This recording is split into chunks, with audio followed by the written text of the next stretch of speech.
Oh, see, I figured it was gonna be vodka. I heard you cough. No, no. I just, I know. I'm yeah. kidding. Uh, so, uh, so here we are on intrusive thoughts. Last time I had you on, Mark, was it was voices in my head. This is kind of like a an evolution. Um, Kind of flying by the seat of my pants and doing things solo now. But you know, this is the almighty Mark Jackson from Venom Inc. Oh, And thank you. thank you so much for coming on again. No, thank you for asking me to join. I mean, I had a lot Yeah, of fun last time, so let's do the same again. yeah. This is gonna be a little different, trust me. uh so Venom helped shape the extreme metal, black metal for several generations, right? Yeah. Uh how do you feel about carrying that legacy from behind the drum kit now? I mean, it's amazing, like from, I mean, the way that I actually uh, discovered Mantis wasn't actually through um, knowing who Venom were. I didn't really know who Venom were at that time before I joined a band called Empire of Evil with Mantis and the Demolition Man. Basically, what happened was he was playing a show at this rock bar in Newcastle, which is where I was born, where I live, called Trillions Rock Bar. And he was in a band called Drill. And it was the first time I'd been to Trillions where there was a there was a band on and the place was absolutely packed. And I didn't understand why because I'd never heard of Drill. Um, and I went to check them out, managed to get in eventually because there was a big queue outside. And yeah, when I got into Trillions, I asked a friend of mine, why is there so many people here? Do you know who Drill are? No, not really. And the guy said, well, it's probably because Mantis is in the band. And I was like, okay, who's Mantis? And that's when I was told he was in a band called Venom. And yeah, and like they had a song called Black Metal, which kind of created the whole genre. And yeah, so when I got back home um, after that night out, um, I did a bit of homework and I kind of looked up to see what Venom were about and whatnot, and that's when I discovered a lot of things about um, the history of Venom, and noticed that Mattis was the guitarist in Venom, and then um, about a year later, he was doing this event called Classic Rock Legends, which was um, it was multiple tribute bands. So you had like Black Sabbath tribute band, you had Whitesnake tribute band, you had an Aussie tribute band and whatnot. And at the time, although I was in a band called Beyond the Grave, I was in a Black Sabbath tribute band because Bill Ward is like my go-to drummer. He's like my biggest influence. And Oh yeah. Mandis was the stage manager for this event. So I went up to him after doing all my homework and stuff, and I said, "Look, like if you ever need a drummer," I was quite cocky and arrogant back then, but I just went straight up and went, "If you ever need a drummer, just let me know." And he didn't really know me, but we got chatting a little bit and whatnot. And then a couple of years later, the event happened again. I was playing again, and Mantis basically came up to us and said, "We might need you for something." And I was like, "We? Okay." And he was recording me when I was performing. He was recording me on his mobile phone, and he already told the Demolition Man that he may have someone who is capable of playing for him in Empire of Evil. So he sent this footage off to the Demolition Man of me performing, and that's how I became the drummer in Empire of Evil.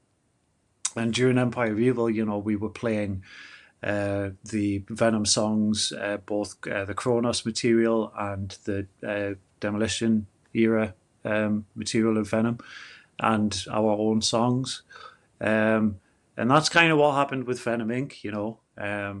And then as times went on, we've kind of pushed the Kronos material away from the set and just focused more on the Demolition era uh, songs of Venom, and also obviously the Venom Inc. material. And it's not really changed anything. It's not really uh, given any sort of negative opinions towards us because we're not playing the Kronos material or anything like that. It's stayed super positive, and yeah. But I mean, even playing, just playing in Venom Inc. in general is a huge honor, and it kind of well, it does. It feels like it's meant to be. Um, just in the way that I was the drummer in Empire of Evil, and then there was a time when there was problems with Abaddon, and who was obviously the drummer in Venom Inc. when it first kind of came about, and I was asked if I would be interested in joining Venom Inc. I didn't get in then because it wasn't too far away from when Empire of Evil kind of stopped.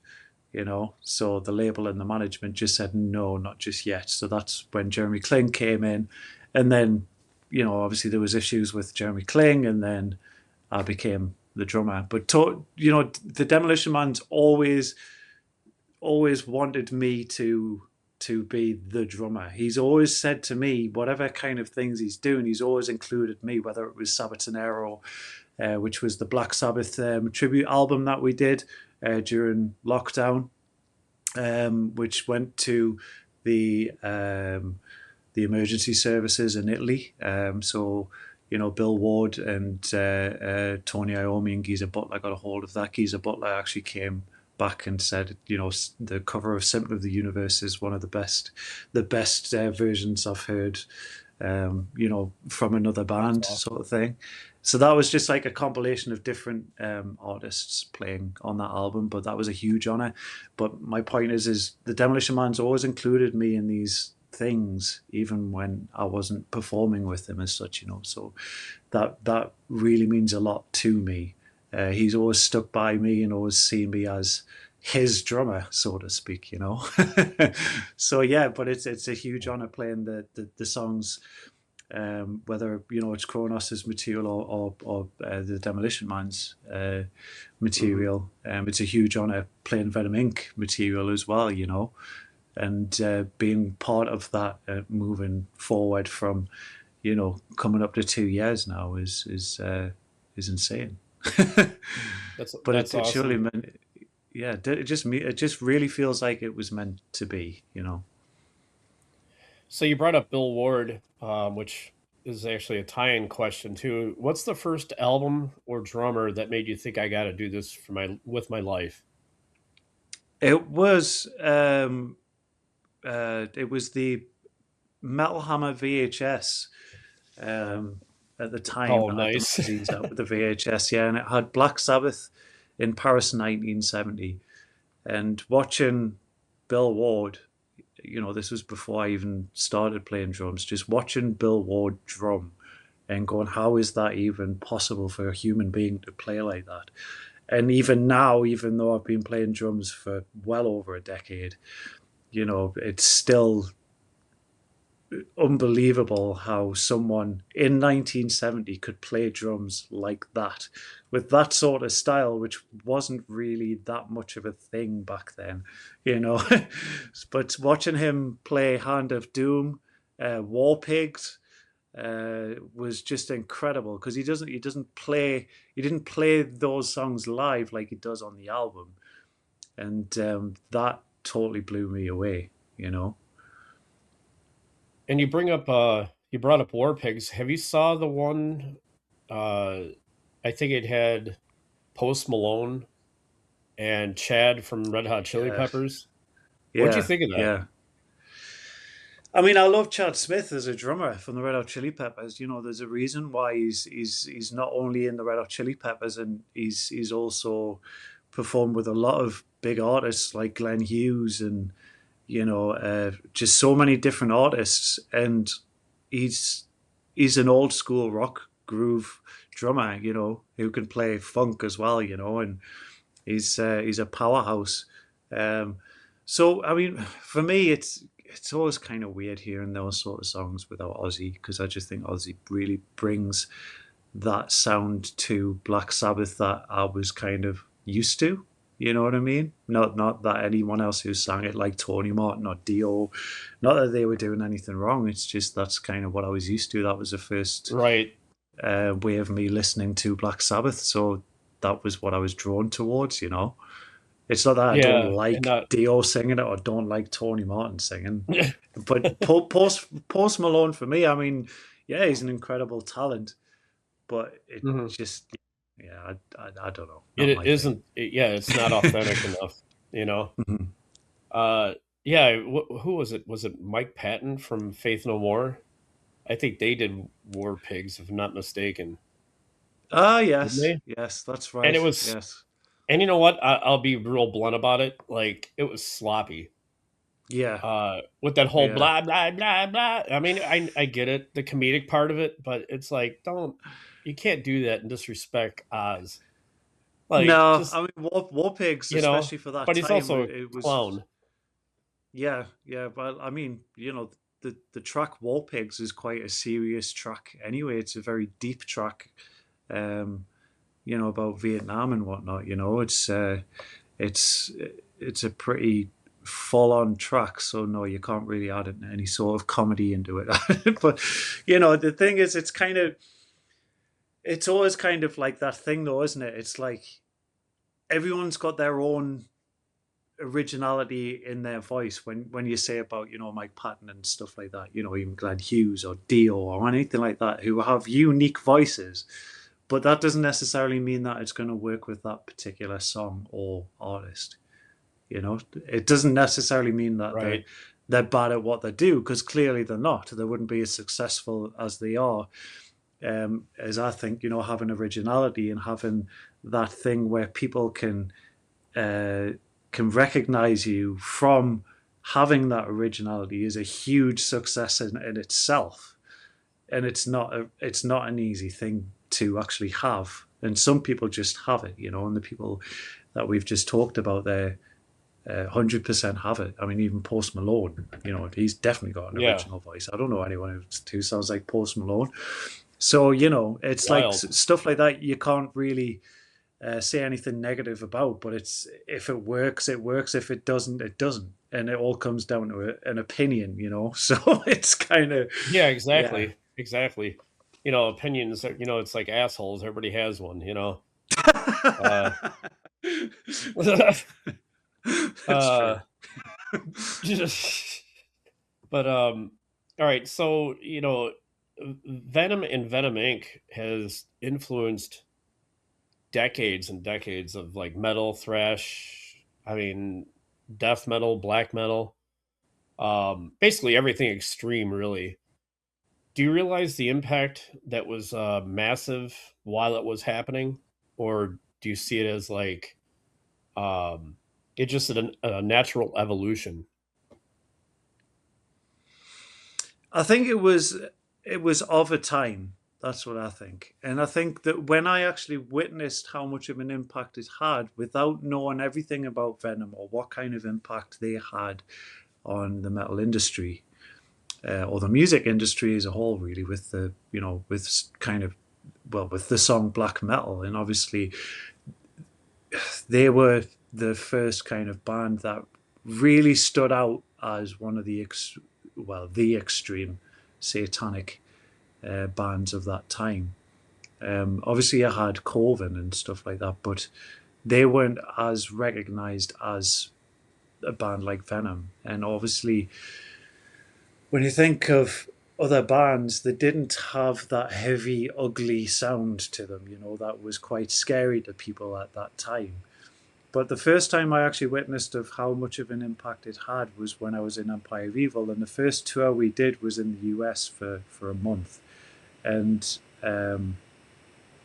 it was obvious that when people would come up to the Demolition Man and Mantis and actually say how much of an impact it had on their life, and how much of an explosion it created in the industry as a whole, and how scary it was to people. That's when it was evident to me how important Venom were to have that sort of impact, you know. And that is another reason why it's such a huge honor for me to be part of Venom Inc. You know, um, and yeah, maybe, you know, it's it's an amazing thing to be part of, and um, I can't wait for us to actually release a full length album. Obviously, we've got the mini album coming up soon.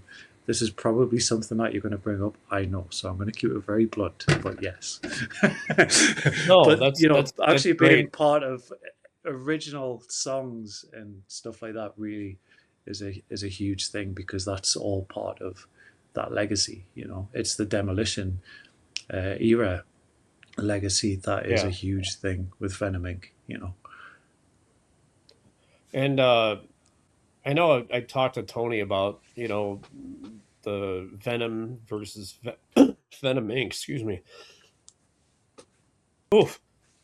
No, geez. Hello. Are you okay? Um, yeah, right. Um, it was last night. Anyways, Vodka. no, I'm kidding. Uh, yeah, there it is. There it is. I was waiting for it. Cheers to that, I guess. No, I'm kidding. Um, uh, looking at the Venom versus Venom Inc. thing, and I know Tony had brought it up before. And we don't really have to get into too much of that. I know there was some like, up and down, back and forth stuff, and um, it almost feels like Tony decided to go into incorporation versus like here's Venom as a small business. Here's Venom Inc. as this large scale entity. It almost makes me feel like that. And I mean, meeting y'all in sorry. that. Yeah. Go No, I on, was gonna carry say on. meeting Sorry. y'all in that tour bus with Curry, you, and Tony. That was wild.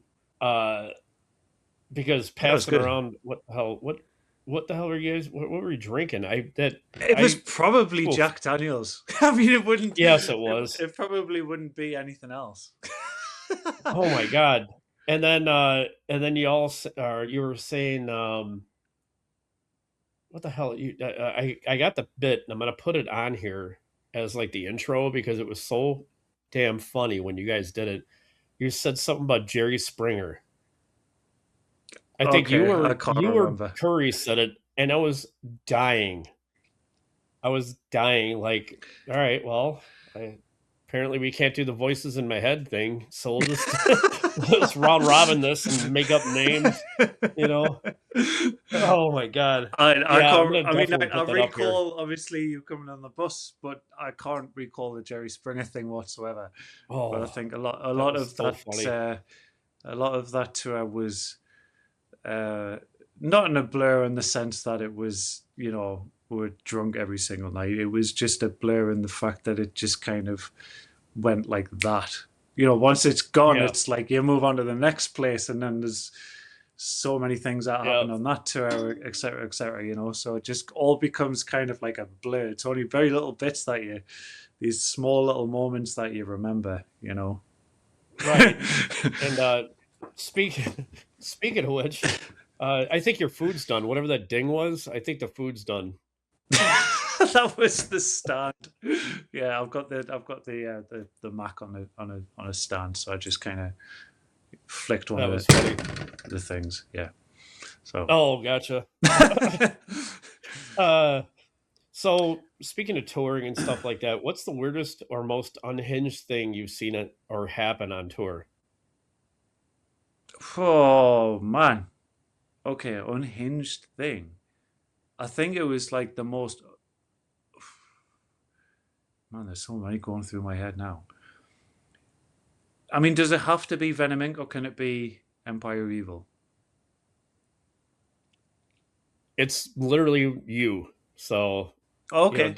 whatever happened on tour, yeah, Okay. or at a show. I mean, the the thing that happened in Empire of Evil was pretty terrifying, to be fair. So we were on a European tour with Onslaught. We were on a tour bus, and we had this German bus driver who wouldn't sleep. He would just stay up, watch the What bands, the and hell? drink. Yeah, he would watch the bands and drink whilst watching the bands, and then he would drive. Now, before this actual thing happened, he'd already reversed into a lamppost, which put the top window of the tour bus out, which he used duct tape to actually, because the window actually ended up having a massive hole in it at the top, on the top of this bus, and he used duct tape to seal off that hole, which was just ridiculous because we had like, I don't know, another 10 shows or something to do. And that was right in front of a police car as well. What was the other thing? Oh yeah, so he managed to. I don't know how he managed to do this, but he managed to create multiple holes on the side of the bus, as if we'd been shot at and whatnot, but we hadn't been shot at. It was just his horrific driving. The trailer ended up sideways, like grinding along the road whilst he was driving because of his horrendous lack of using what we call brakes on vehicles. But Holy yeah, shit. yeah, it was pretty terrifying. And I remember because what we had was like the top floor of the bus would be kind of like the chill out area, is what I'd like to call it, where you just have like, where you sit down and relax and you have your games, like, your kind of PlayStation games and Xbox games, and you have your DVDs, and also you have like, the TV, and it's just nice and relaxing there. And there was always things being chucked about because of his horrendous driving. Anyway, there was one journey we were on, and it was me, the bass player in Onslaught called Jeff, and at the time, the merch girl who was called Cody. She passed away, bless her, and um, Oh really no. sad. Yeah. And we were partying, we were listening to music, and we were doing that for an hour or so, and then all of a sudden we just felt these bumps, and we're like, "What the hell is going on here?" And I opened the driver's door because you have like the main part of the bus, and then you have the driver's door here to actually get into the driving seat, so to Yeah, kind of speak, like in a the front of the cockpit. bus. Exactly, yeah. So I opened the door, and he drove through this sign which said no entry, which was insane. So he drove through there, and he just kept going. Didn't use his brakes, and like, I mean, this road was like that. So the bus was literally just jumping over these on this road through these hills and whatnot. And it wasn't a main road, because really what you're supposed to do is just stay on a main road, not in the fucking middle of the mountains. So anyway, he kept That- on going, and I shut the door, and I told Jeff and Cody, and like, what the hell? So they had a look, shut the door, and then I had one more look, just because I was going to say something to this bus driver, but he couldn't understand a word of English. So I just thought, what the fuck's the point? Anyway, so he kept going, and I saw the edge of a cliff coming up, and I was like, he's going far too fast. I shut the Holy door, and hell. I was like, Jeff, Cody, just hold on to something. And he slammed the brakes whilst we were going to tackle this really tight turn, and the edge of the cliff was right here, so he was going to tackle this tight turn without the use of brakes, really. He managed to slam his brakes on just in time, and the front of the bus was actually hanging off the edge of the cliff, but the wheel was just on the edge of the cliff, so he was able to reverse off. But at the point he slammed his brakes, everyone upstairs who were in their bunks got chucked out of their bunks, and they just came running down the steps, raging at the bus driver. And from that event onwards, in that tour, I was a nervous wreck. I just didn't trust this bus driver at all, and I don't think anyone did. So I would say that was a pretty Holy horrendous shit. experience when it comes to touring. I had, and the podcast name is Intrusive Thoughts. I had several going through that, being the fact that he was German to begin with. I'm not gonna say what I was thinking. I'm not gonna say what I was thinking because I have no idea where that dude was going to. He might have been driving you somewhere into Germany. I'm not gonna say where. It might be a city that's very infamous for certain things. Okay. You I know, mean, the next not day gonna we say it. did. Yeah, the next day You we made it though, did. because you're Yeah, we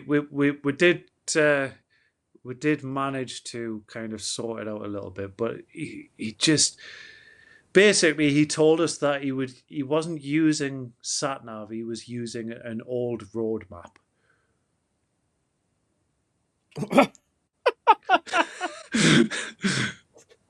he was literally like this with it up on the Yeah, windshield, exactly. No and that's wonder. why he couldn't fucking see No, anything. exactly. That's why he drove through the no entry sign. Oh my god. It might have been in English, and he was like, I don't know what that means. Yeah, let's just It, guess. it, it doesn't It's say somewhere nine. that way. Yeah, it's Yeah. somewhere that way. Let's just go that way. But yeah, he was very Oof. rarely on a main road. It was always somewhere in the in the mountains somewhere. Oh man, it was Oh my horrendous. gosh. It was That is, horrendous. But yes, dude. there you go. Yeah, Bet you you look did. like you Bet you need did not therapy after expect talking about that that. kind of story anyway. No, that's awesome. That's awesome. That's why I'm like I told you, it's a different podcast now. These are the things I'm looking for. Everybody talks about like their music and stuff, which is, of course I want to talk about it. But these things, people need to hear about them. Yeah, of Because course. they think you're on stage and you're doing all this really cool stuff, and you get off the thing and you're driving through and there's 18 women that are spinning around on poles in your bus. Nah, no, you're about to die. You're about to freaking die on a cliff. Yeah, That's the truth. yeah, Like there's no yeah. way There's a around lot. that. There's a lot of. It's basically just a massive adventure that you go on when you're on tour. You just don't know what's going to happen. That's just how it It is. It's it sounds so like the it can metal be version of so. Indiana Jones. It's just so spontaneous. It's just you just never know. Oh, Like I say, there's just so many different things that have happened, and that was the one thing that just sprung to my mind straight away. I So I was about to there you ask, go. what's the most mentally exhausting part of touring that nobody prepares for? You don't have to answer that anymore. After that, it's just bus driving, period. Travel, period. Everything else is fun. Yeah, the best part about touring is actually is probably getting to the venue because the traveling part can be very tedious, especially when you've been to the same places a few times, because you're kind of looking at the same thing, seeing the same environments and whatnot. You've got used to it. There's that excitement of seeing those places. Um, that isn't really the same as what it was the first time you'd see. So that I would say getting to the venue and actually getting to like just be ready to play, even do a sound check or just being able to sit down and just relax instead of constant movement is nice. I would say that's a nice part.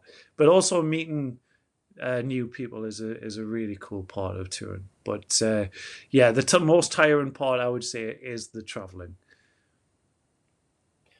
That's great. So I'm looking at my list of questions, and all of them fall in line with what you just said about the bus. Well, It let's was go so back to weird. the. I'm looking at them like, oh, you want to move on to what I was talking about? Yeah, so like because you mentioned the Venom and the versus Venom Inc. thing, but we didn't really. Yeah, We kind of yeah, went a bit off track. yeah. But yeah, so yeah, for me, like, and the Demolition Man and Byleth, Curran Murphy. So the for all of us, there is no battle between Venom and Venom Inc.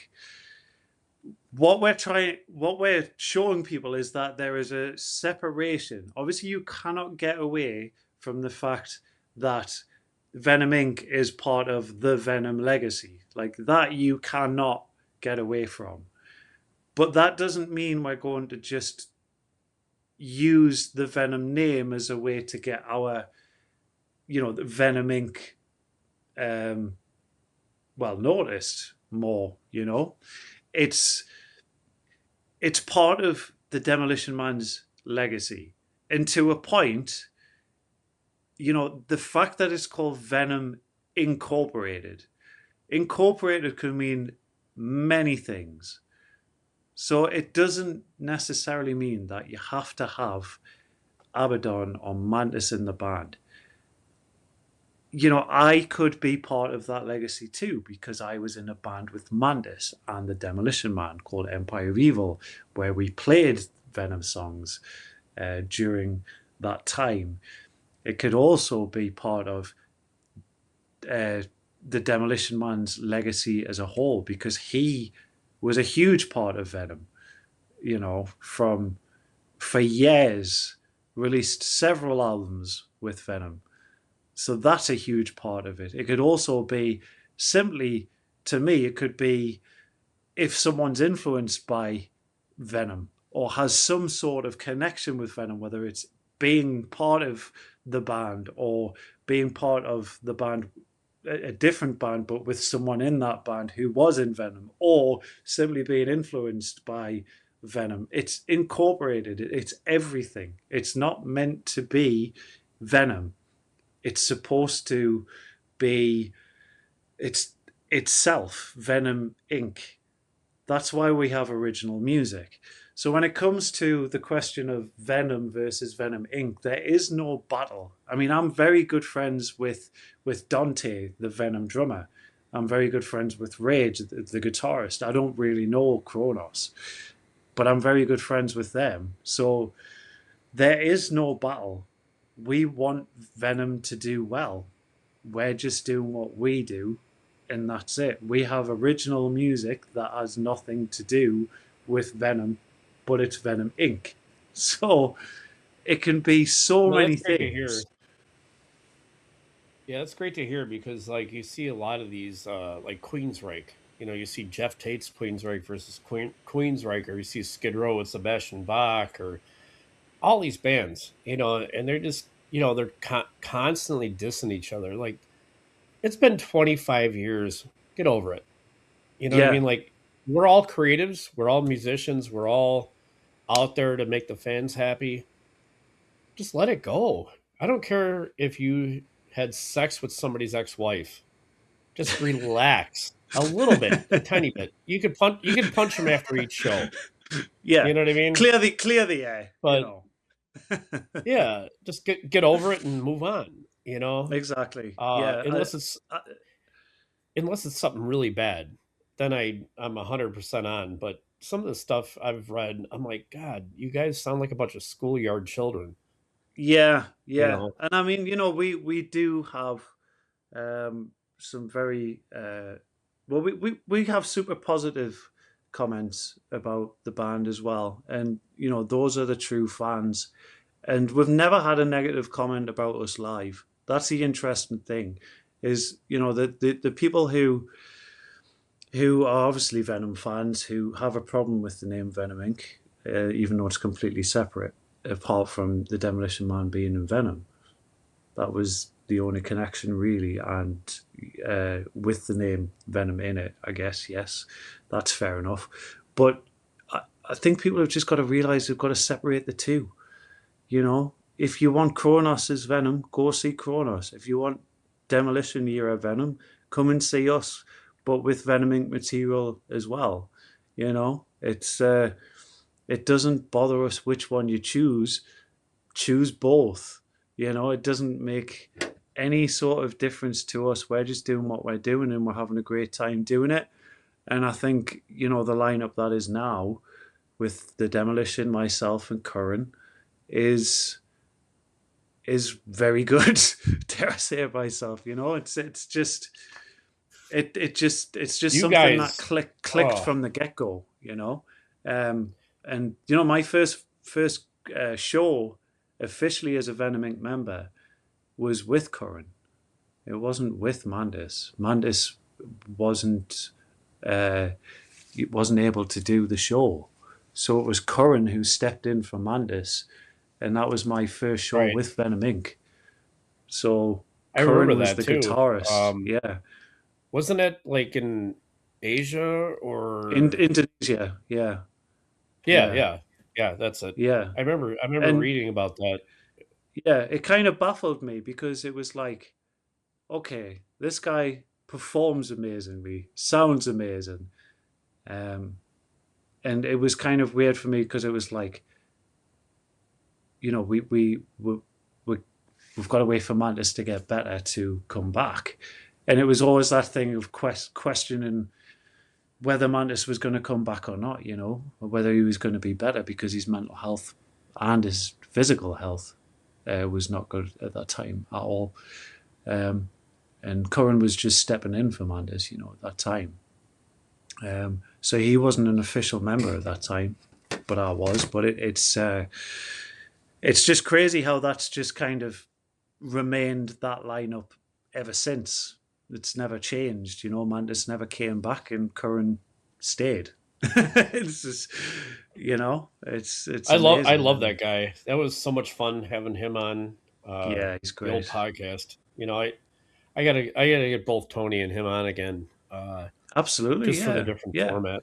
Yeah, Yeah, Curran's yeah, such a nice it was a bloke, lot and of like I fun. say, he's a great performer, and obviously, he was the guitarist in Annihilator and Yeah, Nevermore as well, um, and yep, from the first tour that we did with the lineup that is now, when even before Curran was officially the guitarist, when he was stepping in for Mandis, it was evident how much the fans loved him, and appreciated yeah, him for doing what he was doing for Mantis, and obviously having the legacy that he has, the music from his musical career, being in Nevermore and Annihilator. Um, he was so good with the fans, and there was never anything like, say if people had multiple things to sign, he would always be the guy to actually sign them all, and that was a thing with me and the Demolition Man. That's something that we would always do. If someone wants something signed, we'll do it. You know, it was never a case of, oh, I'm too tired. It was like, it was yeah. without even discussing it. Curran understood how much things like that mean to a fan. You know, Oh, totally. And I think that was something that really brought me to you guys too, because you were very open, very receptive, very friendly on the tour bus. It wasn't like, oh God, another podcast or God, another interview. You guys were having a freaking blast, yeah, you know, yeah, and and and and that's so and so that we should, picture and is so so should any awesome. band. Yeah, it really Yeah, is. Yeah, yeah, yeah, that yeah. was that was I good mean, stuff. that's the thing, man. It's like, obviously, yes, we do take it serious when it comes to the music, but you gotta try and have fun. Like being on the road and whatnot can get pretty difficult at times. For me, it's like I'm away from my daughter and my family, and that's very difficult for me at times. You've got to make the most of it, and you can't take things like that out on other people, and people like fans or anyone who you meet who you don't really know.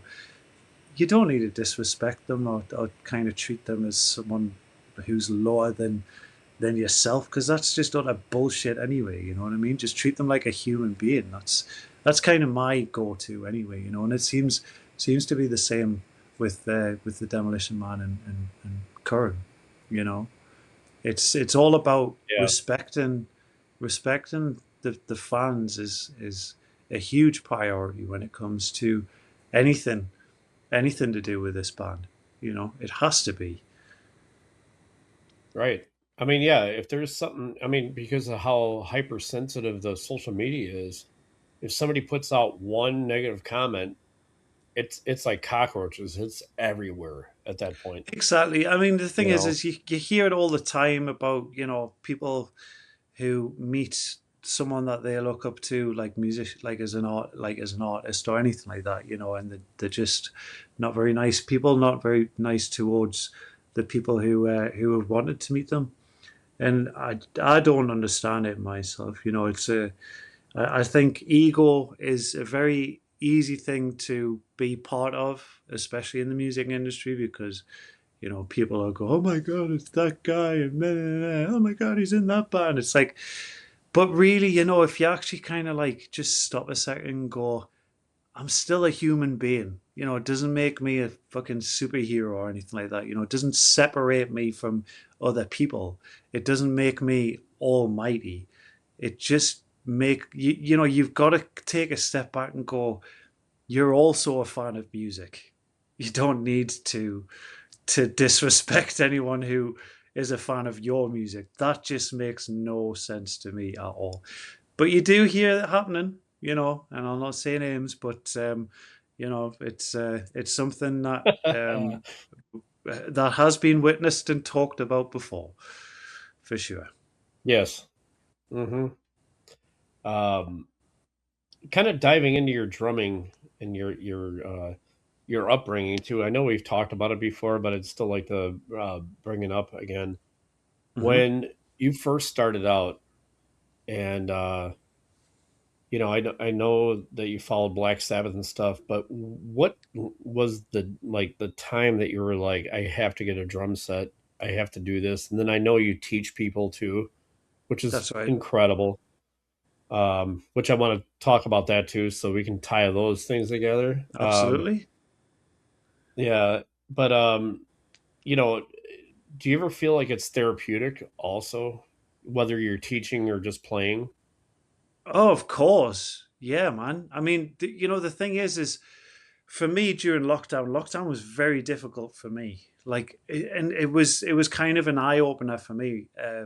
During when COVID was about and the whole world went into lockdown, and there was no interaction with other people. That really took its toll on me, and that was very strange for me because I always felt like I wasn't very sociable as a person, but it became very obvious that I needed people to be able to talk to actually feel human again and mentally stable.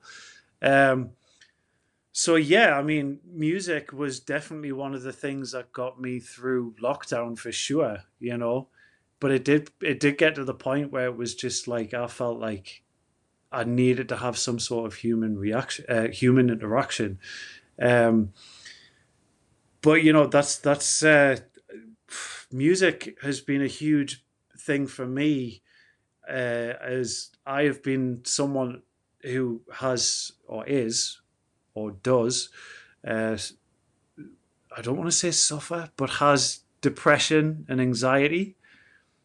Um, and music's always been the thing that's really helped. Even if I've got to the lowest points of my life, even if it feels like in my brain's going, you don't want to play. But then when I do play the drums or play music, um, then instantly it helps. It helps big time. It really is a therapeutic thing. Um, it's obviously quite a physical thing to do as well. It's very much exercising whilst you're playing drums. Um, so it's an obvious thing that exercising is part of uh, something that is very healthy for mental health, and well-being and whatnot. So yeah, drums has always helped me throughout my life. As soon when I actually discovered drums, that hugely helped me with my mental health, big time.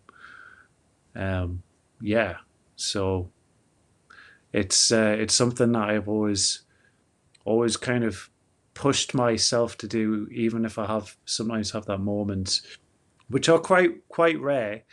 But even when I did have those moments, I should say, when I went through a really dark part of my life, where if I got on the kit, it would instantly help. It wouldn't completely heal it, but in that moment, I would feel alive again. That's incredible because I told you off air that I do stand up, and I feel like even with this podcast too, when I hear like what you just said, if I can get somebody to change their mind or talk about a story like what you just said, but also if I can get them to laugh, you know, it's such a moment where I'm like, all right, maybe they had a bad day, and Exactly. I feel like even with your music too, if they might have had a bad day, they show up to your show, they work their ass off to buy that ticket, and now they're at the show, and that's all their world right now is that moment. And I think that's incredible with musicians, with artists, with anybody creative. We allow that 1 second to maybe change somebody's mind and get it out of the darkness, you know? It's huge. It's huge. Yeah, and Yeah. it's a very similar sort of thing to what you just mentioned there too, when it comes to teaching drums. Um, there can be times where I feel quite low, and then I'll go and teach drums, and I'll see a student that I'm teaching actually feel like they've succeeded in something, and you can see how much they're enjoying what they're doing, and they help me um, kind of keep going with enjoying music as much as I do. When sometimes my head tells me you don't really want to do this sort of thing. You know what I mean? They actually help me go. That's why I do it. And even like that's the same with like meeting new people or like fans and whatnot. Seeing people like that and seeing how much that they love music. Actually, it all brings it back with clarity. To what music actually means. As I think that music as a whole is something I would say, in my opinion, is looked down at by the government. The arts in general is looked down by the government. And I think the only time that it hasn't really been seen as important as it is during COVID and lockdown, where, you know, of course, you had the emergency services that were the vital part of lockdown. They were the essential. Um, the shops and whatnot. The all that kind of stuff. But also, it was the artists. And it was the one time where the government actually said, kind of thought, well, we need to have the artists come out, musicians and whatnot, come out and actually entertain these people during this dark time, you know? And it felt to me as if it was like, okay, so now the government actually understands it and will support it as much as they should and see how important it is and how vital music is or art in general is in people's lives. But it hasn't really changed that much.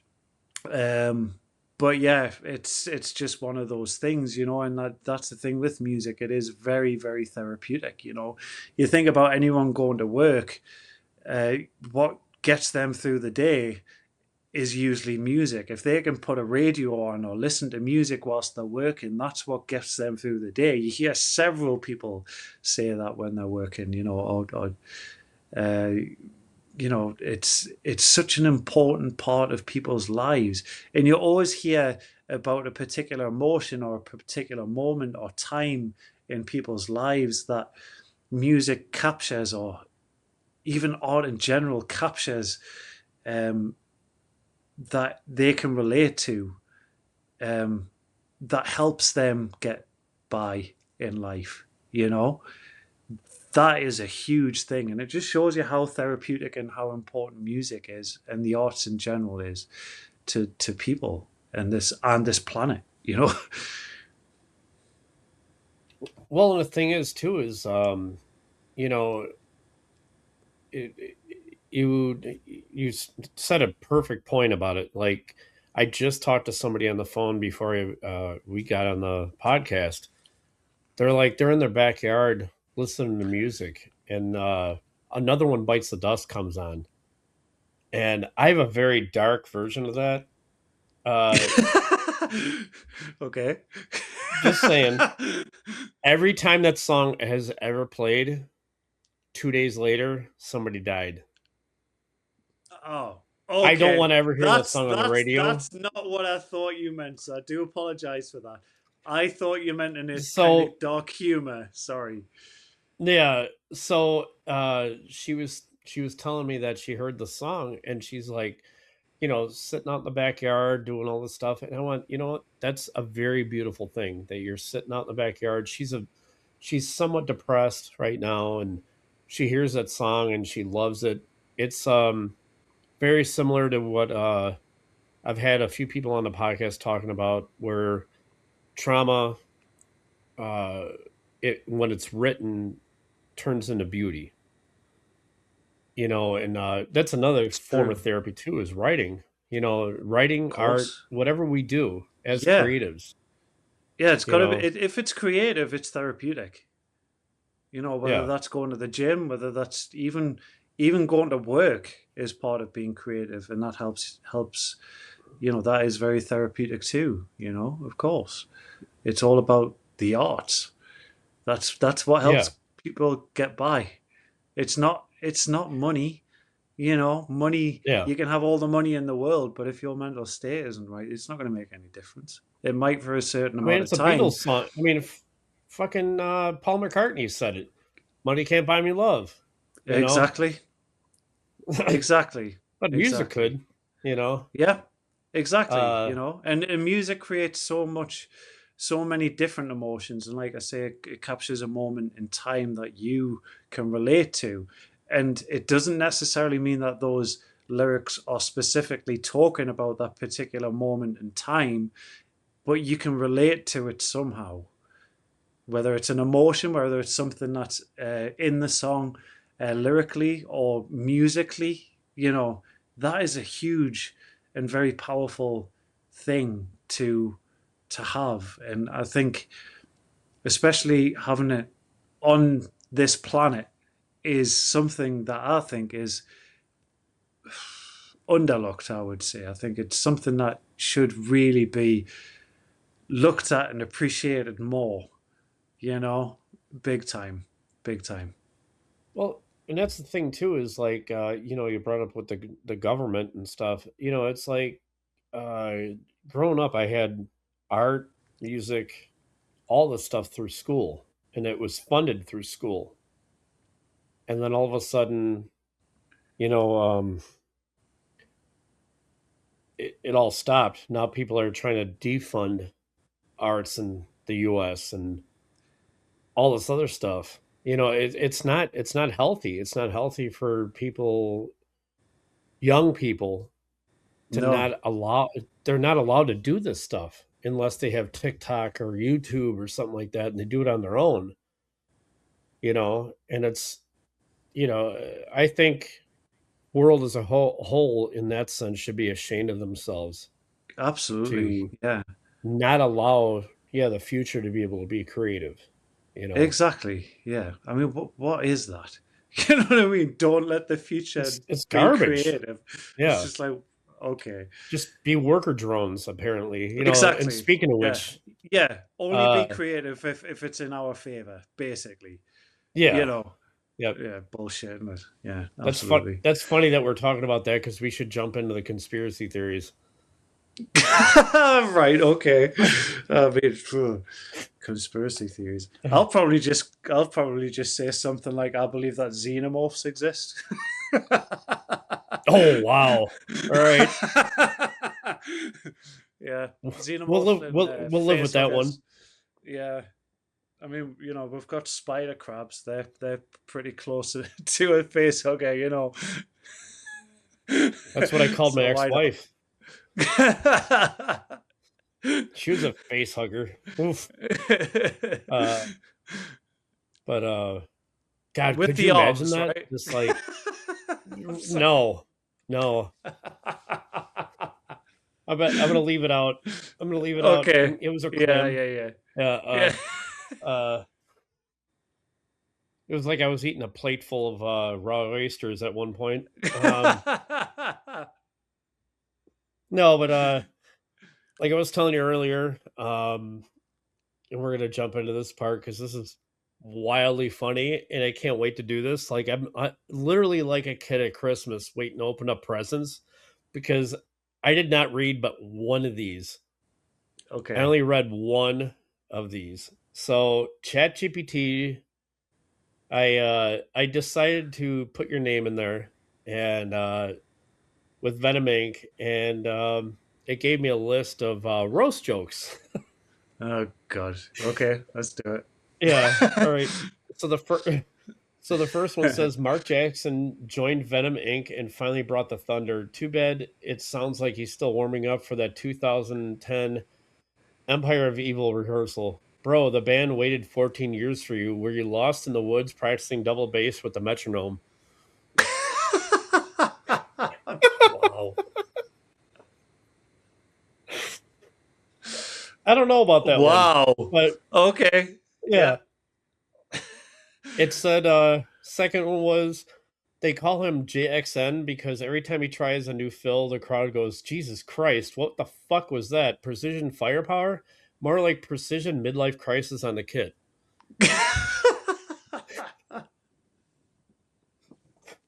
Oh, I'm gonna pass up the Sabian symbol one. We're gonna leave that one out. Uh, Okay. uh, so he's now the drummer for Venom Inc. Translation: Tony Dolan looked at the other candidates and said, "Fuck it, let's bring the guy who already knows where we hide the good whiskey." I I'm kind of thinking you probably know where that is. Maybe. Maybe. I just think it's great that it pulled up JXN. Yeah. Yeah. I That don't was expect that at wild. Like all. I don't think I've ever mentioned that. No. Wow. Yeah. It was What? very All right. So creative in your with using that as interpretation, well. Okay. Yeah. yeah. So your interpretation, JXN, explain that. So, I mean that kind of came. Well, it did come from when I was in Empire of Evil, and we just kind of agreed that I needed some sort of name, as you had, like the uh, like Abaddon and Mantis, Demolition Man, and Dante and Rage and all that kind of stuff. But I didn't want it to be. I didn't want it to be similar to kind of like the Satanic Link. You know what I mean? I just wanted it to be kind of cool sounding, I guess, and with the use of my surname, which is Jackson. So it kind of is with that sort of link, and the I guess one of the things was the X. You could kind of see as drumsticks with the X. So that was kind of a thing as well. But yeah, that's kind of how it came about. Really, it was just during the Empire of Evil times, um, and it's just kind of stayed from then. It's kind of what people um, know me as, and also use as well as my real name. So yeah, That's it's just awesome. one of those things, isn't it? It's just one of those, I guess, stage Hell names. yeah. Uh, just thank God it wasn't like a weird, male stripper freaking name, like Mark the hard body drummer tech or Well, something it could like have that. been worse. Like something It could have weird. definitely Drum been worse. Mark Sticks. Yeah. Or just changed my Uh surname to Jacks Off. oh my god. That's your Pornhub that's Yeah, your yeah. Pornhub handle. Kind of like Jeez. Karate Kid, wax on, wax off, but Jacks on, Jacks Holy off. hell. Wow. That's like a porn version of Mortal Kombat with Jax. Which Jeez. I can't wait to see. By the way, I'm gonna see that new movie very soon, so I'm looking Oh, forward to that. nice. Yeah. So you're a drum teacher also. This is one of the roasts.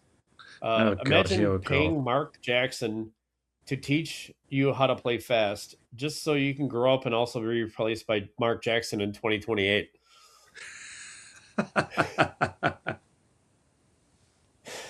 Oh my god. Wow. Yeah, these are Fuck you, ridiculous. ChatGPT.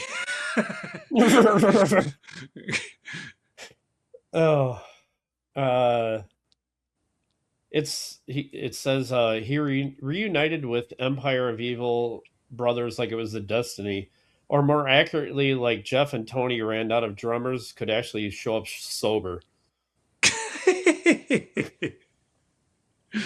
Well, that depends on the I don't know time, about really. that one, Yeah, huh? You're yeah, right. Yeah. yeah. Uh, Depends on the time of year. And well, when I say time of year, I actually mean like the year. Because back when I was in Empire of Evil, that was a whole different kettle of fish, really. Yeah. right. I'm gonna do one more, and then I'll like I said, I'll send you these. Joining Venom Inc. is crazy. Most drummers get the new guy treatment for 6 months. Mark got it for 6 months before Tony handed him the set list and said, "Don't fuck it up again." I've never actually heard the Devilish Man ever say that. Tony has never ever said that. No. He's never wanted me to play things note for note. He's always wanted me to be myself. Oh, that's awesome.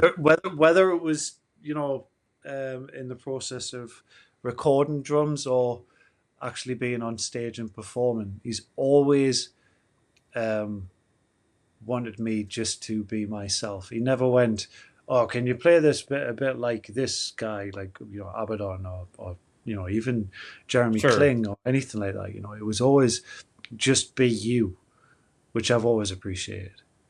So No, that's that's really that's cool. great because the idea of like Venom Inc. being raw music, with for the lack of a better term, honestly, like it's not overproduced. It's raw. Yeah, The energy's there. Um, and that's more organic than a lot of these overproduced bands that are out, especially now. Like this whole TikTok craze, and I appreciate them all doing that, but it's like I want to see you guys do that live. Trust me, yeah, you're not going to do it live. You yeah, know, exactly. Yeah, yeah. I think um, that's a real cool thing, and I think it's such an important thing as well.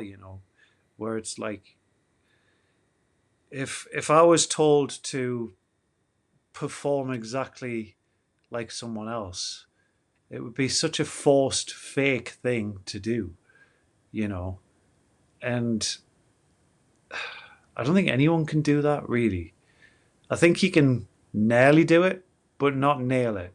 And I don't see the point in it because as an artist, you want to be let out of the box, and that's the whole point of art anyway, is to be creative and be let out of the box and be yourself, you know. So yeah, I really do appreciate um, Tony allowing me to do that. Is I know that isn't always the case with bands, and and it was the same in Acid Rain.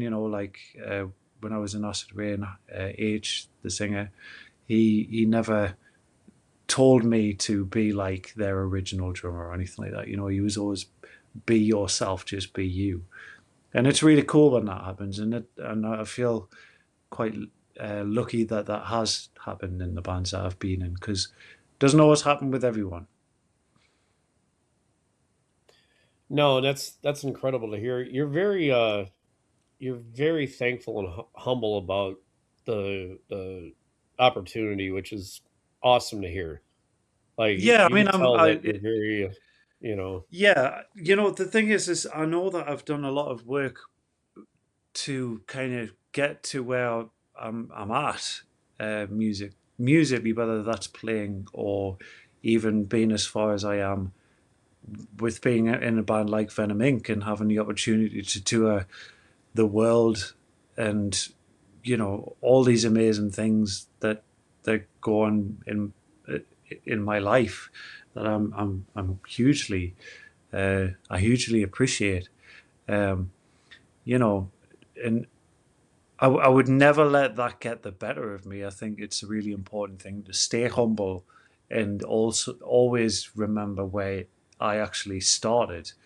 Because I didn't start in this sort of position I'm in now.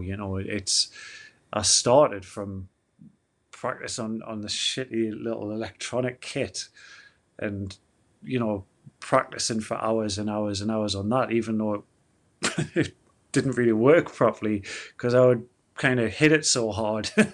And then, you know, from then moving up a level and getting an actual drum kit, and then from then getting a better drum kit and practicing in my grandma and my granddad's garage at the time, playing along to Motorhead and Black Sabbath and Metallica, and getting all the complaints from the neighbors because I would just not stop practicing, you know. And it just shows you, if you actually put the work in, you never know how far you're going to get, you know.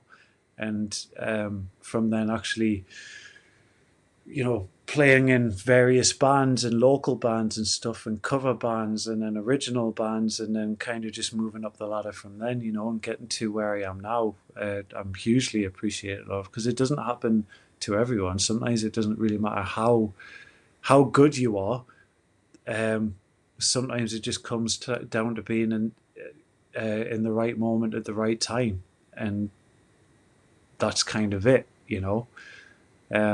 And I'm a huge believer of everything happens for a reason, and I do truly believe that I have these opportunities to help me with my own personal mental health problems, you know, because that is a huge part of therapy for me to get by. No, exactly. I think as creatives, we have, not only responsibility to, give somebody else a good time or to show beauty or something like that, but also we could sit there and go, yeah, this is what happened in my life, and show it either, on or on a canvas or in a song or whatever it is, written word. Um, and it's, we're being very, like I told you earlier, we're naked in a way, at that point, and very vulnerable. And I think a lot of, well, especially with bands nowadays, I think there's a loss of that sometimes, Mm-hmm. because they want to hear the click, they want to see the numbers, they want this, that, and the other thing. No, it's not about that. It's not about that. It's about what you're feeling at the time when you wrote that song. And whether or not you're popular, that doesn't really matter. And that's the thing that You know, AI can't do. You know, AI cannot capture that emotion um, as human beings do when they write a song.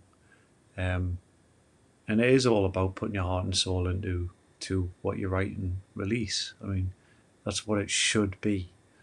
And I think that's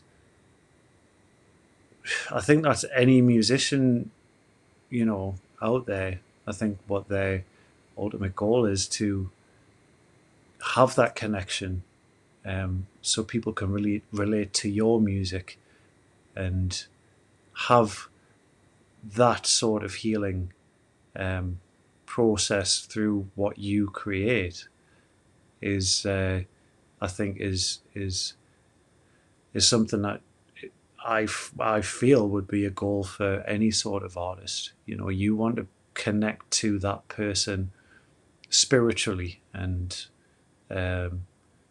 and hopefully help them through whatever it is that they're going through life. Or, you know, whether not saying that it could be negative things, it could be good things, but just having that connection spiritually is I think that's one of the biggest and most powerful things that you can feel if you feel like you've accomplished doing that, whether that's playing on stage or actually releasing music as well. But I think that's something yep. that, well, that is something that AI cannot do. And I think I know what you mean about artists nowadays, without kind of Hmm. picking any particular artist. But yeah, I know what you mean. I think what you're getting at, and correct me if I'm wrong, is that if music now more than ever feels very mechanical rather than actually having that human element to what you hear. where everything's kind Yeah, of to the grid 100%. and not have that looseness, or because with that looseness you capture that emotion instantly. You can make Mhm. something sound lazy, which kind of makes it sound which makes you connect to it instantly because of that feel, and it's all about the feel and what you've captured in that particular song or whatever you release. And I think that's something that's missing, because you can't do that to a click if you're just putting it to the grid every single bar. You Exactly. can't do that. Yep. There needs to be certain things. A perfect example, going back to Black Sabbath, you can, if you listen to Black Sabbath, you can hear mistakes here and there in Mhm. places of certain songs.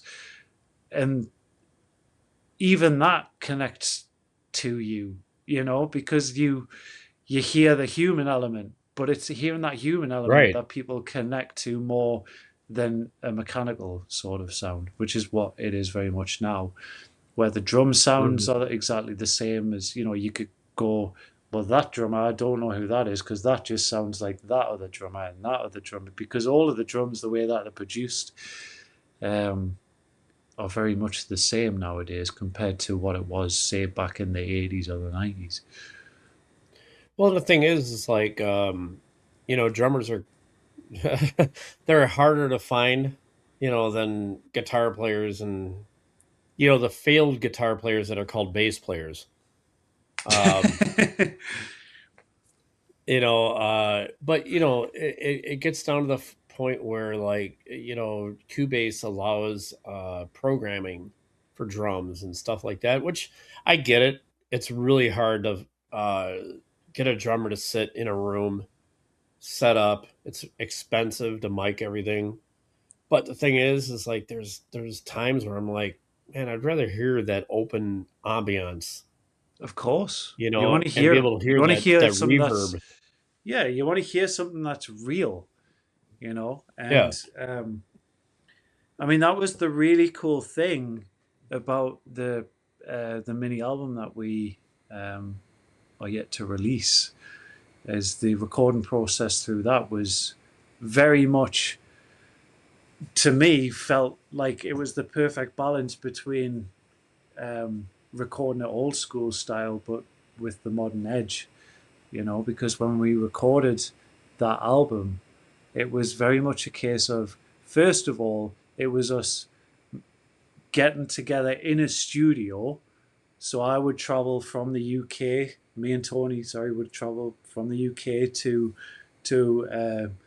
current studio, custom audio mutation, and we would get together in a room, and we knew what songs we wanted to record.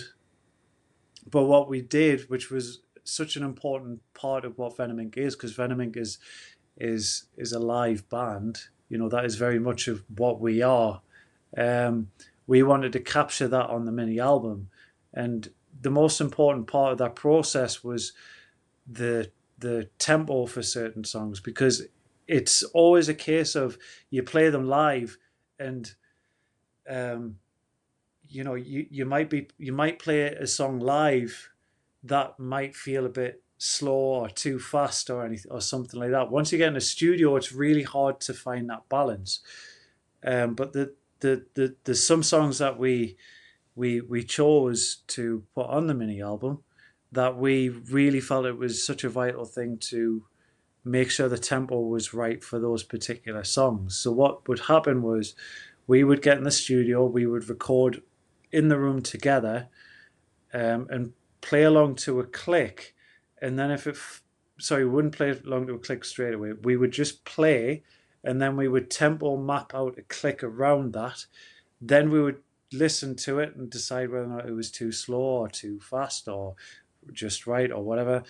And then if it was too slow or too fast, we would go back into the studio altogether, and increase the tempo by however much. But what that instantly done by setting a tempo map to us playing the songs live in the studio was capturing that human element to what music is all about.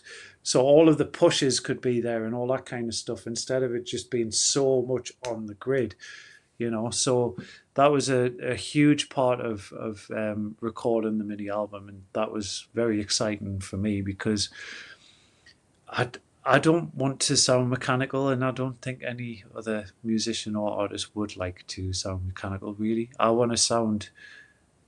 I think when it comes to any musician, you want to have some sort of identity that you can be discovered by. You know what I mean?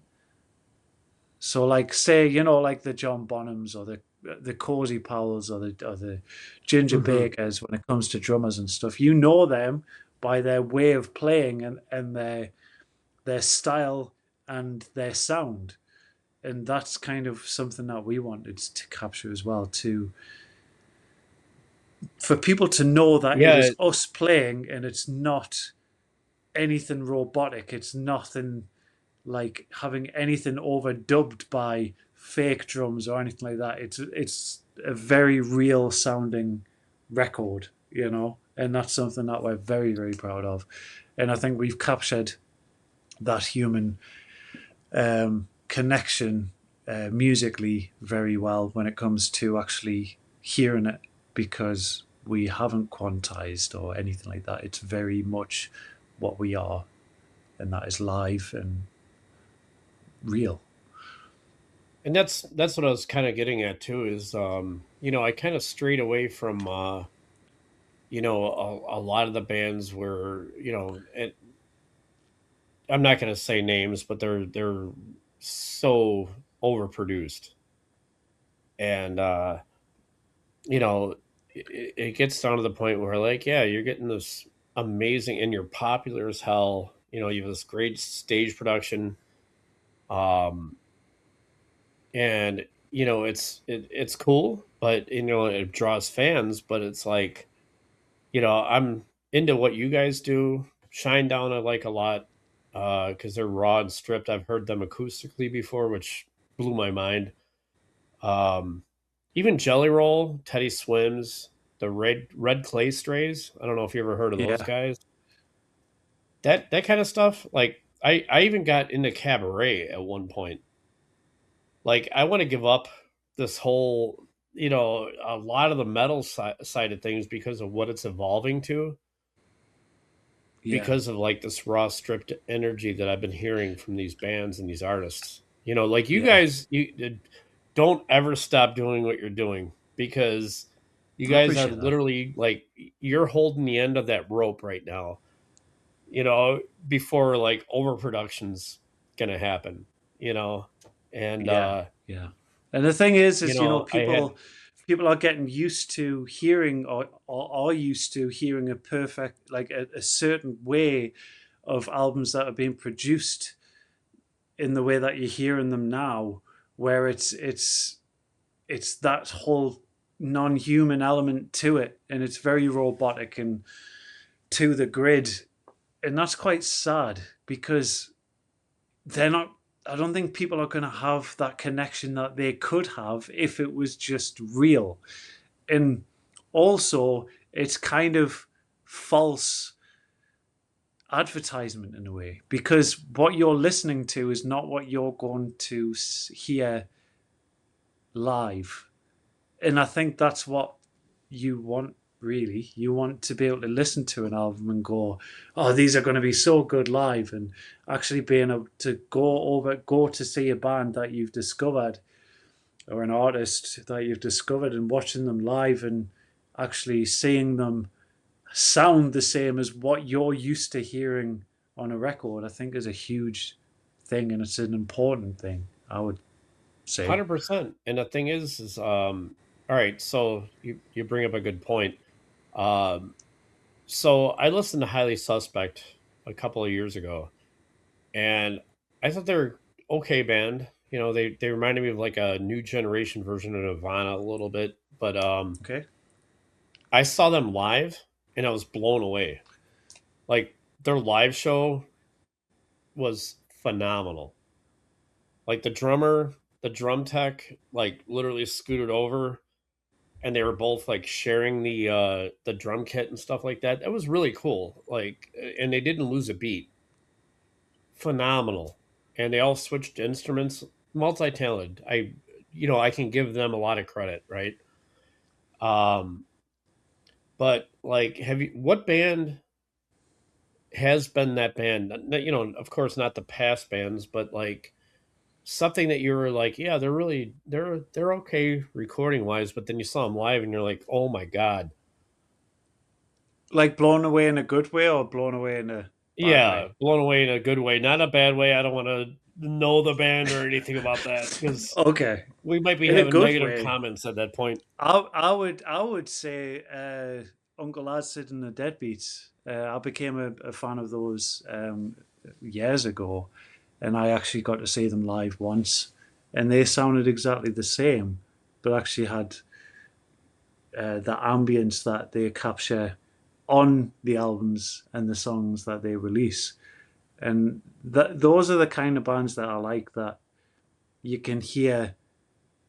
Again, it's that human quality in what they bring out. You know, I'm to me, it's like if you overproduce it, that's just kind of getting on the verge of pop music, because that's what pop music's always been about, isn't it? You know, it's always kind of, it, especially during the 90s and whatnot, and then it's kind of progressed into that sort of thing where even metal has started doing it, where it's like, right, we need to have everything perfectly on time and all that kind of stuff, you know, and it's like, but it's just missing that quality that, rock and roll had in the first place. It was supposed to be loose and chaotic and not tidy. That's not the whole point in rock and roll. You know what I mean? No, that's orchestra music. You know what I mean? Like you should Exactly. be tidy, with orchestra music. Which it's funny that you brought up Metallica. I remembered our last conversation when I brought up Lars, and I thought I was going to be like lynched between you and Ron. Jesus, I'm like, yeah, Lars. Oh shit. Two drummers. Damn it. You know, Yeah, probably yeah. shouldn't have brought that up. Then all of a sudden, you guys like went off, and I'm like, I'm gonna walk out of the room, go get a sandwich. It Yeah. Yeah, I mean, was a great I conversation. yeah, well, Laws to me is hugely influential, and he's one of the most influential drummers and metal drummers ever. So, you know, why he gets so much stick, Yeah, I have no idea. Well, I do understand why he gets stick, because he's not capable of doing what he used to be able to do, and that's basically it. but he's like 5 years older than me. He's allowed. You know, Yeah, yeah, I saw him on Day of the Green in 1985 in California during nice. like Master of Puppets. So like, there's no way in hell anybody's allowed to. I said it as just like being like teethy and kind of like trying to get you guys riled. But I saw that, and then I saw Injustice for All with Queensryche Oh my that goodness. year. I Yeah, mean, and it Queensryche are was one of my favorite bands, and Metallica are very close to being my favorite band of all time. yeah, me too. Uh, and seeing those two together, yeah, I'm just a bit jealous, mate. To be honest, I've seen them both separately, Queensryche, but not at the same show. That's like, yeah, wow. Queensryche opened. Well, not opened. I forgot what the first band was. It was three bands, and it was Operation Mindcrime. Oh man. So So it was with opening that DeGarmo song as with well, I don't wasn't it? believe. Oh my god, man! Yes, Yeah, and it was he is by far, the best uh guitarist that Queensryche ever had. Best writer too, I would say, 100%. 100%. And they opened with um the doctors thing. They had this video screen up way before LED panels. They just had this drop Yeah, yeah, screen yeah, yeah, projector yeah, basically, and all of a sudden you heard "I Don't Believe in Love" start, yeah. and then all of a sudden Metallica gets up there and they have the Hands of Justice statues show up, and Lars's drums pop up. I'm like, man, I'm so glad I have that. It was between that and Ozzy Osbourne was my first show in 1981 when Man, Randy you Rhoads, have my lived uncle, the took me. life. The thing is Yes. for me, the DVD that I've got is Seattle, Metallica Seattle. Oh And yeah, yeah. that to me is the definition, and I know it's without Cliff and I might get shit for it, I don't care. But that to me is the definition of Metallica. Seattle, like that tour is Metallica. You know, James Hetfield's voice, Jason Newsted's attitude with his amazing backing vocals, Kirk Hammett, him doing what he was doing. Lars Ulrich was, to me, in his prime drumming wise. That to me, and even like image wise as well, that is to me the pinnacle of what Metallica is, and just defines Metallica as a whole with the whole attitude and the music and everything about that sort of era. The Unjustice for All, which is my favorite Metallica album, by the way, um, is yeah, I am so jealous. And then you've got Queensryche Oh, Operation Mindcrime. Oh man, oh oh, my God, oh man. That was back to back at Rosemont in Illinois. wow. Yeah, yeah. That was bananas. And I Jeff think the Tate in same his year. prime as well. One of the best Yes. rock Oof. vocalists ever. Like Again, him in his that. prime as well.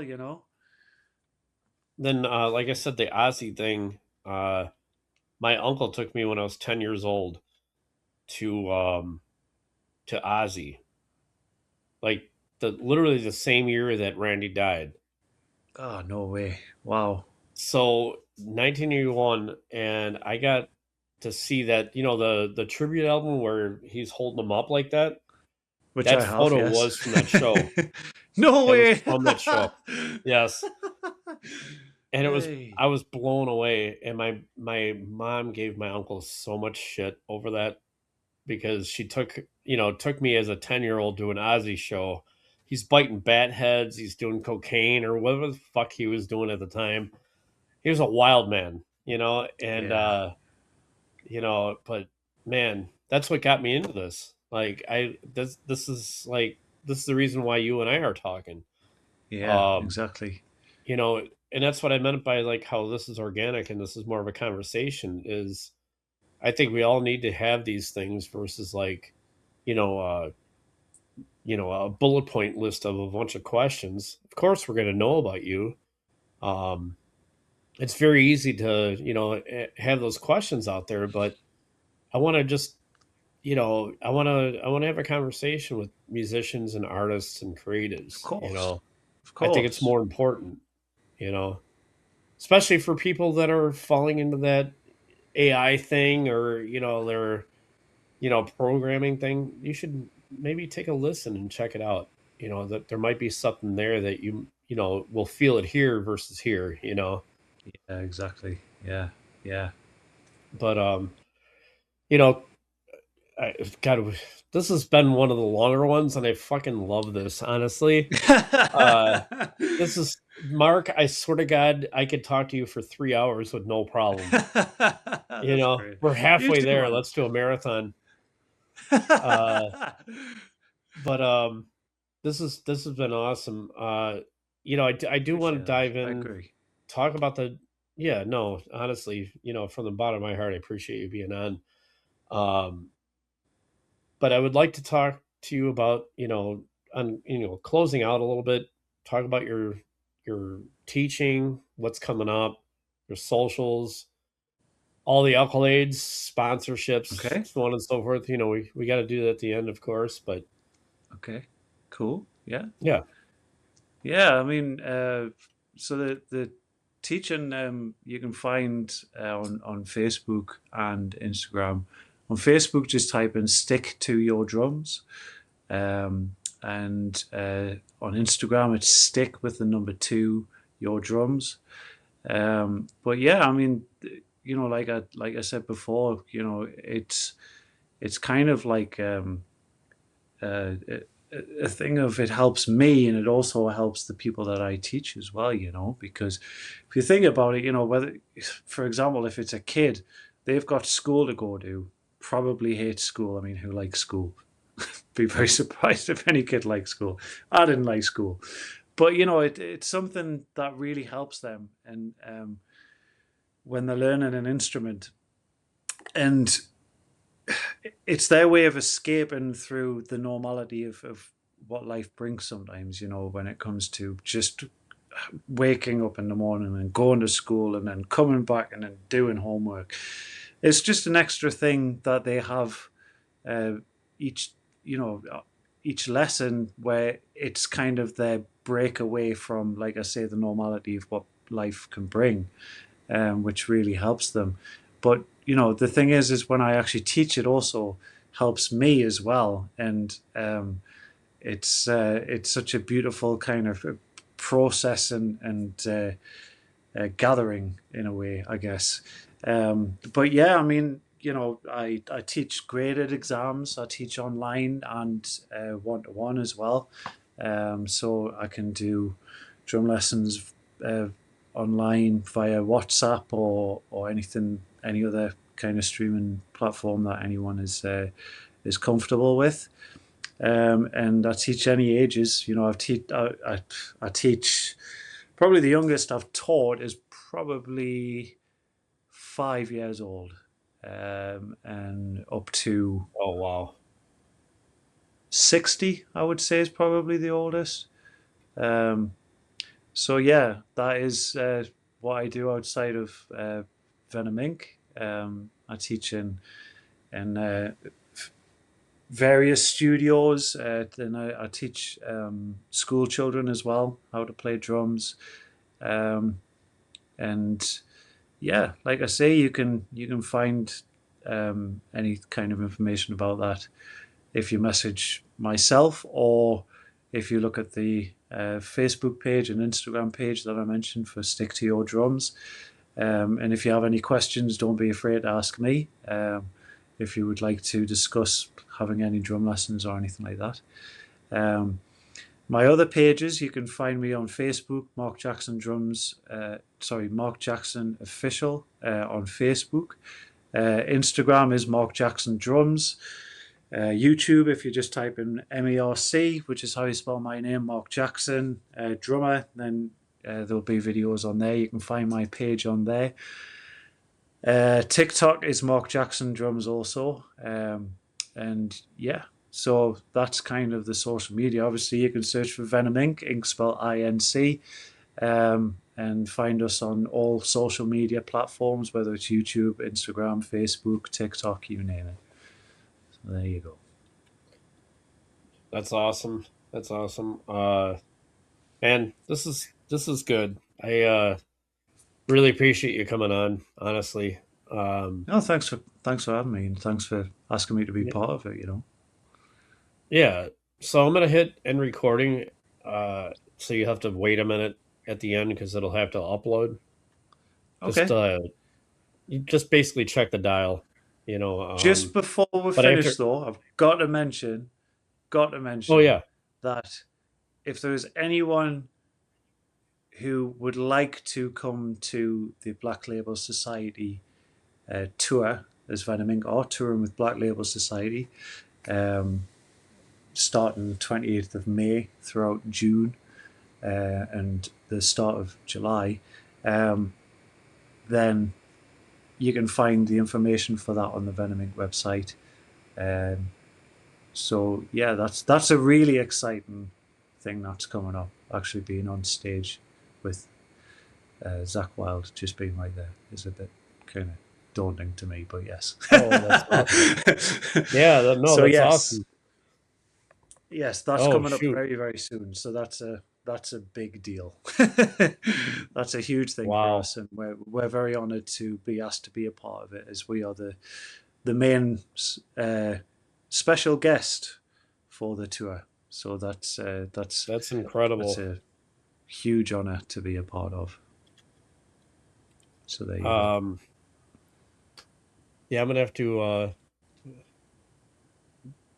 I'm gonna have to look up the dates and I'll put them below in the Yeah. description So for sure. that's around the UK and Europe anyway. So Yeah, yeah, yeah. that's coming up very, very soon. Yeah, I was gonna say like that's incredible. Holy smokes! And a Now I'm lot of the looking at it now. shows, yeah, a lot of the shows are starting to sell out. There's very limited tickets, so if you want to get your tickets, then I would suggest getting them now. That's awesome. Yeah, because I see May 28th at Academy Glasgow, Glasgow, yeah, and in then Scotland. yeah, Glasgow. Yeah, and then you have Forum Kentish Town, right? Yeah, And and then Academy, oof, Bournemouth. I think I'm saying it right. yeah, it's a really cool tour because it's we're doing the shows with Black Label Society, but then we're also doing our own shows as well. Um, so there's a lot of the Black Label Society shows. There's 17 shows, I believe, and then the rest of them are our own shows as we tour around with Black Label Society. So yeah, very very exciting, very exciting. That's incredible. Yeah, no, I'm now I'm looking through everything like, all right, when are you getting here with the same tour, you know? I mean, that would be awesome. Yeah, it would. Holy smokes. Um yeah, you're like, oh, that's awesome. Yeah, I'll have to post these for sure. Because you have the True Better no, this might be the same year. You have a bunch of stuff coming in June too, huh?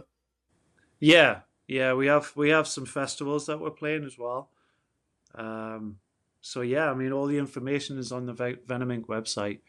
Um, so yeah, have a look there and Yeah, let's see if any of the shows, you know, uh, yeah, see if you'd like to go to any of the shows really. But also, come and join the fan club on the Venom Inc. website as there you well. go. That's available. So there Yeah, you go. forget the Lots US. to I say mean, and lots to I'm do. looking I was gonna say forget the US. You're like in Spain, Italy, Germany, uh the Czech Republic, Yeah, Austria, Switzerland, France, Poland. Austria. Yeah, Yeah. but I don't see anything about like being in Wisconsin. We'll be back. We will be Yeah, back. no. No, it was, honestly, it was a good experience to meet you guys the way I did, and it was in Absolutely, my yeah. hometown on top of that, Nice. you know. Yeah. Nice. Yeah. That was pretty cool. But There'll be more moments like that, mate. You know it. You know it. oh hell yeah. I hope